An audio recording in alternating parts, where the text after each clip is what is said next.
বাজিয়ে মস্তের মধ্যে নাচানাচি করছে, হায় হায় হায়, রক্স করছে।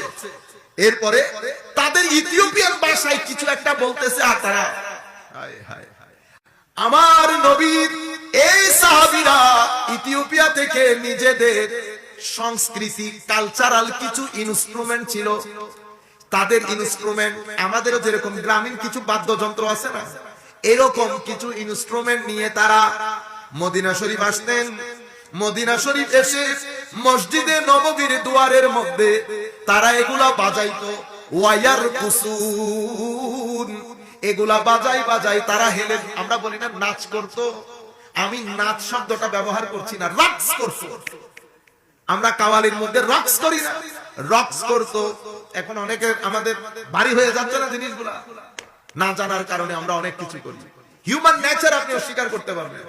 মানুষের ভিতরে কিছু মানুষকে আল্লাহ অনেক ইমোশনাল করেছে, তাদের সামনে যখন আপনি নাচ করবেন বেহুশ হয়ে যায়। কেউ আছে জিক্র ইলাহি করলে বেহুশ হয়ে যায়, এটা মানুষের নেচার।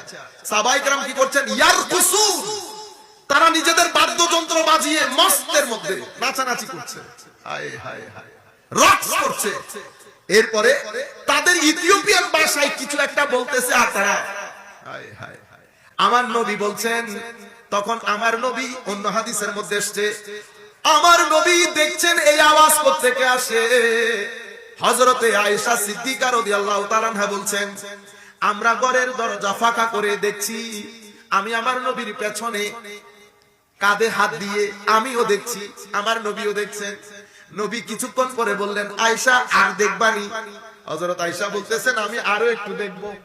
আবার নিজেও বলতেছেন, আমি বয়সে অনেক ছোট ছিলাম, আমার দেখতে ইচ্ছে করতেছিল। হাদিসটা আছে এখানে। তখন আমার নবী বুঝতে পারছিলেন না ইথিওপিয়ান সাহাবায়ে কেরাম নিজের ওই ভাষায় কি বলতেছেন। আমার নবী একজনকে ডেকে পাঠালেন, বলে জিজ্ঞেস করে দেখো তারা তাদের ভাষায় এটা কি বলছে। তারা এই কথা বলে বলে ওই তাদের বাদ্যযন্ত্রগুলা বাজিয়ে তারা নাচানাচি করছে, আনন্দ উল্লাস করছে। তখন একজন গিয়ে জিজ্ঞেস করলেন, এটার আরবি কি?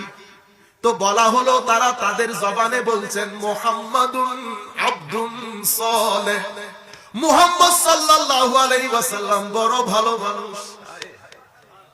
এটা বলে বলে, কারণ কোন জায়গা থেকে তাদেরকে টেনে এনে আমার নবী মানুষ বানিয়েছে, অধিকার দিয়েছে।